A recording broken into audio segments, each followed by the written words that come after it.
Hello everyone. Name's Mia, 33, single, well, was at the time, and a cosmetologist with a knack for turning a plain Jane into a head-turner. But this ain't about my day job, it's about how Alex strolled into my life. It all kicked off on a Thursday, your typical uneventful day, until Lily, my bestie since the sandbox days, hit me up with one of her bright ideas. Mia, you gotta meet this guy, she said, all buzzing with excitement.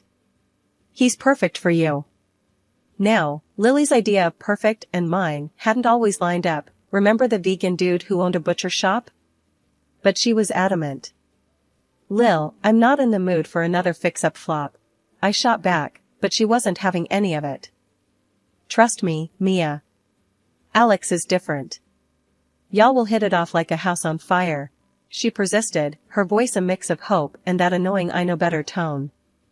Fine, I relented, but if this goes south, you're buying me drinks for a month. Fast forward to Friday night, and there I was at this cozy little dive bar downtown, the kind with dim lighting and a jukebox stuck in the 80s. In walks Alex. First thing I noticed? The dude had a smile that could light up the room and a confidence that said he wasn't just any regular Joe. He spotted me and made his way over, that smile never wavering. Mia? I'm Alex. It's awesome to finally meet you, he said, his voice smooth, extending his hand. I shook it, feeling a weird jolt of something. Hey, Alex. Lily's told me, a lot about you. We got to talking, and damn, Lily might have actually gotten it right this time. Alex was funny in a dry, hit you when you least expect it kind of way, and he had stories that could keep you hooked for hours. Not to mention, the guy had a way of making you feel like you were the only person in the room. As the night wore on, the initial awkwardness melted away like ice cream on a hot sidewalk. We laughed, we bickered, in a playful way, and we shared bits and pieces of our lives. He was into marketing, but not the boring kind, as he put it. Wanted to start his own thing someday. Ambitious, I liked that. Lily wasn't kidding, huh? You really are something, he said at one point, his gaze a mix of admiration and something else I couldn't quite place. Oh, please, I scoffed, trying to play it cool. I'm just a girl who knows her way around a makeup bag. Nah, it's more than that. You've got this energy. It's infectious, he countered, his eyes locked on mine. The night ended with us exchanging numbers and that promise of let's do this again sometime. Walking back to my car, I couldn't help but feel like maybe, just maybe, this wasn't gonna be another one for the disaster column. Alex had sparked something, a flicker of hope in my all but given up on love heart. I got home, tossed my keys on the kitchen counter, and found myself grinning like an idiot. I grabbed my phone and shot Lily a text. You might not be buying me drinks after all. After the buzz of that first night with Alex, things picked up speed faster than I ever imagined. Before I knew it, we were deep in that lovey-dovey phase where everything's roses, and you can't see any flaws in the other person. It's like you're wearing these rose-colored glasses, and even if someone told you they were tinted, you'd swear you were seeing clear as day. One day, out of the blue, while we were lounging around at my place, Alex popped a question that wasn't the question, but it was big enough to get the wheels turning. Mia, have you ever thought about us, like, really doing this? Like, getting a place together, making things official? I nearly choked on my coffee. Official, huh? Like, going to the city hall and signing papers official or what? He laughed, that easy sound that always made me feel lighter. Yeah, something like that. I mean, I know we haven't been at this for a super long time, but when you know, right? I gotta admit, part of me was screaming. Slow down, girl. But another, louder part was all in, ready to dive headfirst into whatever this was with Alex. So, we started talking about it. Really talking. Not just the fluffy, surface-level stuff, but the nitty-gritty of what our future could look like. And that's when the topic of a prenup came up. Not from him, though. It was my mom who brought it down on us, like a ton of bricks one Sunday lunch. Mia, darling, I know you're head over heels and all that, but you need to think about this seriously. You've worked hard for what you have. A prenup is just common sense, she said, passing me the salad like she hadn't just dropped a bombshell on our roast chicken dinner. Alex nearly spit out his water. A prenup? Mrs. C, I don't want Mia's money. That's not what this is about. Mom raised an eyebrow, a look I knew all too well meant business. It's not about wanting or not wanting, Alex. It's about protecting what each of you brings to this partnership.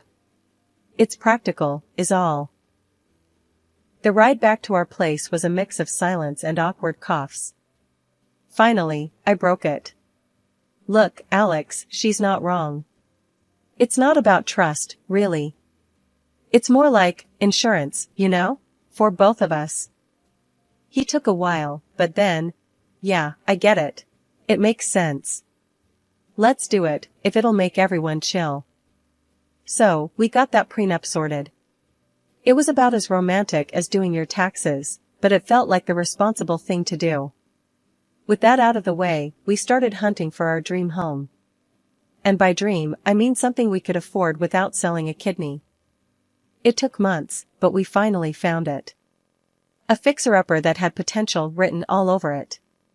Or maybe that was just the real estate agent trying to make a sale. Either way, we fell for it. Hard. Babe, this is it. I can feel it. We can tear down that ugly wall, open up the kitchen. It's gonna be epic, Alex said, his eyes lighting up as he talked about knocking down walls and ripping out carpets. I wasn't as handy, but his enthusiasm was contagious. Yeah, and maybe we can finally get that dog you've been yapping about. But, you know, after all the dust settles. He wrapped an arm around me, pulling me close as we stood in what could potentially be our living room. It's gonna be a lot of work, but we can do it. Together. Together, I echoed, not fully grasping just how much of an adventure we were embarking on. And so, we took the plunge. Bought the house, signed what felt like a million papers, and started dreaming of paint colors and furniture placements. It was exciting and terrifying all rolled into one. That's when Alex dropped the bomb. Babe, I've been thinking. I'm gonna quit my job to oversee the renovations full-time. You're killing it at work, and let's be honest, these contractors need someone to keep them in line, or they'll walk all over us. I nearly dropped the paint swatch I was holding. Quit your job? Alex, that's a huge decision. Don't you think you should have talked to me about it first? He shrugged, a bit too casually for my liking. I thought it'd be a surprise. Plus, it'll speed things up. We both want to move in ASAP, right? And don't worry, once the house is all set, I'll jump back into the job market. Promise. I was torn between being touched by his commitment and being frustrated at his unilateral decision-making. Alex, it's not just about speeding things up. We're a team, remember? Big decisions, we make them together. He nodded, suddenly looking more serious. You're right, Mia. I should have talked to you first. I just want to make our dream home perfect for us. But yeah, I promise, after this, I'll get back on the job wagon. The paint had barely dried on the walls of our not-so-humble abode by the time Alex was itching to throw a housewarming party. Gotta show off the fruits of our labor, he'd say, winking at me as he pictured the bash. I wasn't exactly on board at first, felt like our place was still a canvas a few brush strokes shy of a masterpiece. But Alex, with his never-ending well of optimism, was all in. So, we sent out the invites, including one to Lily and her husband, Jack, who had been my rock through more than a couple of rough patches. The day rolled around faster than I would have liked, and our living room was soon buzzing with the chatter and laughter of our closest friends, all eager to toast to our new beginning. Alex was in his element, charming the socks off everyone as he led tours of the house like some kind of real estate prodigy.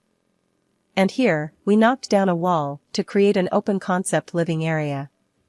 Really opens the place up, don't you think? He'd gesture broadly, a proud grin plastered on his face. I was mingling, doing my best to play the gracious host, when I caught Lily's eye. She sidled up to me, a mischievous glint in her gaze. Girl, you snagged yourself a real handyman, huh? Alex is all anyone can talk about. Jack's turning green over here. I laughed, shaking my head. Please, half the time, I was worried he'd knock down a load-bearing wall and bring the whole house down on us. That's when Jack joined us, his brow furrowed in a mock scowl. Seriously, Alex is making me look bad. What's next? He's gonna build you to a castle. Lily nudged him, her laughter light and easy. Oh, hush. I was just teasing. Though, Mia, your man's got a real knack for this stuff. I couldn't help but feel a twinge of awkwardness at the praise. Sure, Alex had put in the work, but it wasn't like I'd been sitting on the sidelines. And yet, here he was, soaking up all the glory as if he'd single-handedly transformed our fixer-upper into a palace. I brushed the feeling aside, attributing it to the stress of playing host. The party eventually wound down, and as the last guests trickled out, I found myself slumped on the couch, mentally and physically exhausted. Alex plopped down next to me, a satisfied sigh escaping his lips. What a night, huh? Everyone loved the house. We did good, babe. I turned to him, a forced smile on my face.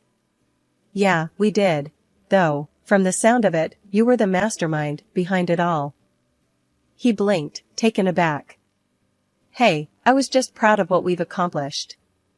Didn't mean to make it seem like it was all me. I wanted to believe him, to brush off the nagging doubt and revel in the success of our housewarming. But something about the evening had shifted my perspective, a subtle reminder that in this partnership, our contributions might not always be viewed through the same lens. Next time, just make sure you mention the we part a bit more, yeah? I said, half joking, half serious. Alex nodded, wrapping an arm around me. Of course, babe. It's you and me against the world, remember? As the days turned into weeks and then months, it seemed like Alex's job hunt was on permanent pause. Our life had settled into a routine, but not the kind you'd hope for. He'd sleep in late, kill time on the computer, or hang out with friends while I was grinding away at the salon. Every now and then, if I made a comment about his laid-back lifestyle, he'd throw together dinner, like that was enough to balance the scales. Meanwhile, I was busting my tail, dreaming bigger. I had this vision of opening my own beauty salon. It wasn't just a dream, I had plans, ideas.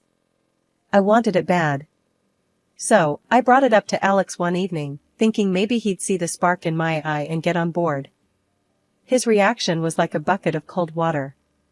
A salon, Mia? You know we can't afford to gamble right now. Your job's stable. Why risk it? I stared at him, disbelief mixing with frustration. Gamble? Alex, when did you become so cautious? We've talked about this. It's my dream. He shrugged, a gesture that sent my blood boiling. Dreams are great, babe, but the repairs on the house went over. We're tight as it is. That was the last straw. I pulled up our bank statements, my heart sinking as I saw the numbers, or, more accurately, the lack thereof. Our account was bleeding out, and here he was, acting like it was just a scratch. Alex, look at this. Where did it all go? We're running on fumes here. My voice was sharper than I intended, but I was past caring. He had the decency to look sheepish, but it wasn't enough. I know. The repairs, they just added up. I didn't realize until it was too late. I was fuming. Added up? That's it? We need money, Alex. Real money. You need to get a job. Like, yesterday. Alex bristled, defensive. You think I'm not trying? Jobs aren't just falling out of the sky, Mia. Alex, when you said you'd look for a job, did that just mean browsing listings on your phone and then forgetting about it? My patience had evaporated, leaving raw frustration in its wake. The conversation ended with him promising, again, to get serious about job hunting. But promises were cheap, and our bank account wasn't getting any fuller. I couldn't wait around for him to get his act together, so I did what I had to do. I picked up a part-time gig at another cosmetology clinic, squeezing in hours before and after my regular job. Life has this funny way of throwing curveballs just when you think you've got the batting down pat. My routine was a well-oiled machine, work, more work, and the occasional dream-filled brainstorming session about my future salon. That is until something, or rather, someone, threw a wrench in the works.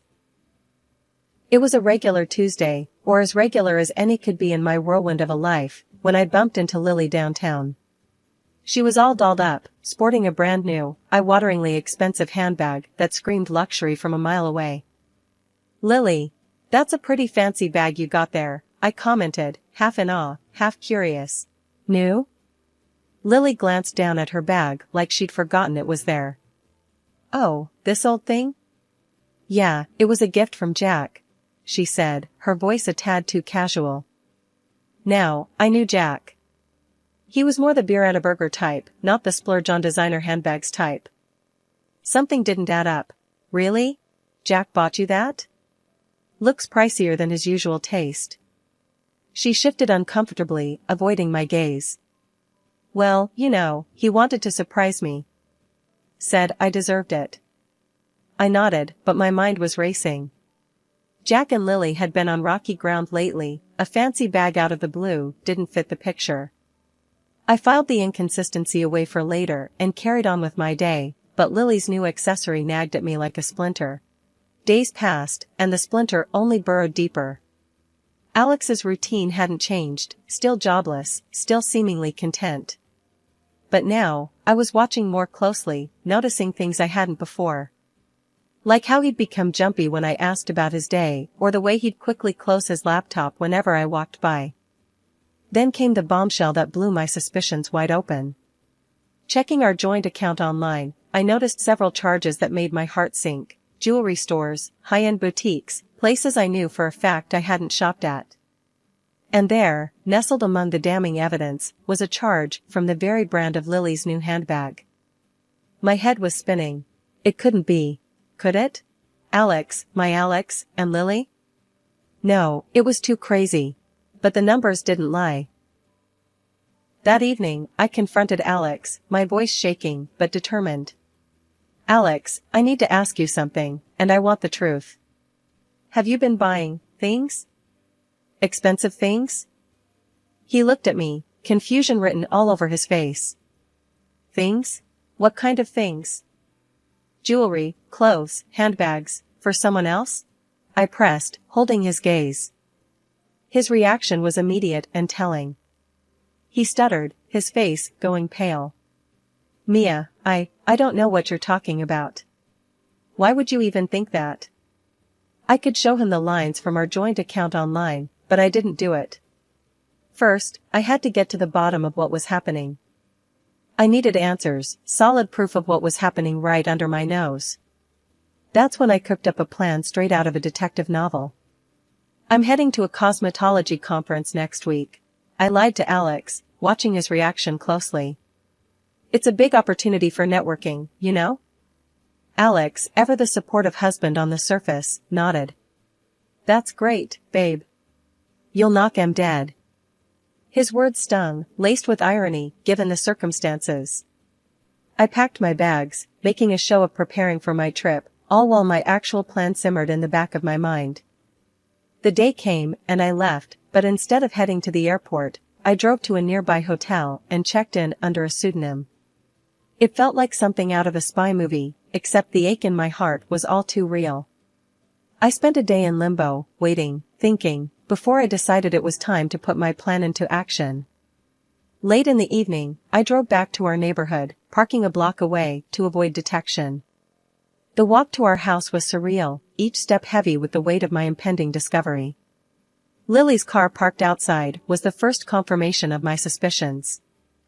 I let myself in quietly, the familiar creak of the door now sounding like a trumpet announcing my arrival. The scene before me was as cliché as it was devastating. Alex and Lily, cozy and laughing over a bottle of wine, their intimacy a gut punch I hadn't been prepared for. Shaking with a mix of anger and determination, I pulled out my phone and began to record. The scene of Alex and Lily, so cozy together in our bed, would serve as undeniable proof of his infidelity. With the evidence secured, I couldn't hold back any longer. Really, Alex? Lily? This is what's been going on? I burst out, stepping into the light, my presence startling them. Alex jumped up, his face a mask of guilt and surprise. Mia, what, how? Lily, ever the cool one, just shrugged, though her eyes couldn't hide the panic. Mia, darling, this isn't what it looks like. I laughed, a sound bitter and cold. Isn't it? Because it looks exactly like my husband and my best friend stabbing me in the back. Alex tried to approach me, his hands outstretched as if he could wipe away the betrayal with a touch. Mia, please, let me explain. I stepped back, my resolve hardening. Save it, Alex. I've seen enough. And you? I turned to Lily. You're a real piece of work. Enjoy the bag? The silence that followed was deafening. Alex's excuses fell on deaf ears, and Lily's attempts at justification only fueled my resolve to end this farce once and for all. After the dust settled from the betrayal, I didn't waste any time mourning over spilled secrets. I hit the ground running, lawyer on speed dial, ready to untangle the mess Alex had left behind. The prenup my mom had practically arm-twisted me into signing was about to pay off in ways I hadn't even imagined. So, we're clear on the terms, right? I asked my lawyer over the phone. He can't touch the house or any of my earnings. The prenup's tight on that. Absolutely, my lawyer assured me, his voice a beacon of confidence in the murky waters of divorce proceedings. The agreement is ironclad. Plus, with the evidence of infidelity, we're on solid ground. Filing for divorce felt like ripping off a band-aid. Painful, but necessary. And with the prenup shielding me, I went for the jugular. Not only did I keep the house, but I also slapped Alex with a demand for financial compensation for his little escapade. The court didn't blink before siding with me. Turns out, betrayal comes with a price tag, and Alex was about to foot the bill. But I didn't stop there. Lily, the so-called friend who'd played me for a fool, found herself in the crosshairs next. I had receipts, literal and metaphorical, showing every penny Alex had blown on her with my hard-earned cash. So, I demanded restitution. The look on her face when she got served was worth every penny I spent on legal fees. In the end, Lily had to cough up an impressive sum, a small consolation for the trust she'd trampled on. Meanwhile, her husband, Jack, got wind of the whole sordid affair. He filed for divorce quicker than you could say adultery, leaving Lily to stew in the mess she'd made. When Lily tried to pin the collapse of her marriage on me, I couldn't help but laugh. Honey, if you're looking for the person who wrecked your life, grab a mirror. Months have flown by since the whole divorce drama unfolded. Life's got a funny way of moving on, even when you think it's gonna be stuck in the mud forever. Through the grapevine, I heard Alex had to skip town, drowning in debt after forking over the compensation he owed me. He never did find another job. Can't say I'm surprised, but I ain't losing sleep over it either. Now, I'm living a whole new chapter. I took the plunge and opened my own cosmetology office right near the house. Every day, clients come in, looking for a bit of sparkle, and I'm more than happy to give it to them. Business is booming, and I'm doing what I love, on my own terms. There's a satisfaction in that, a sense of achievement that no one can take away from me. My mom, she's over the moon about how things turned out. I always knew you had it in you, Mia, she'd say with that proud mom smile. You've got that fire, just like I did at your age. I had one of those heart-to-hearts with her not long ago, over a couple of cups of strong coffee. Mom, remember when you pushed for that prenup? Gotta say, that was a lifesaver. She just chuckled, sipping her coffee. Honey, I've seen a thing or two in my time. Always better to be prepared. It got me thinking about how life's full of these little twists and turns. You think you're headed straight down one path, and then bam, you're taking a sharp left into the unknown. But here I am, navigating it, making it mine. As I lock up for the night, I take a moment to breathe in the quiet of my little corner of the world. I've got plans, dreams bigger than before. And for the first time in a long while, they feel entirely within reach. Life threw me a curveball, but I swung back harder. Here's to new beginnings, to fighting for your dreams, and to standing tall, no matter the storm.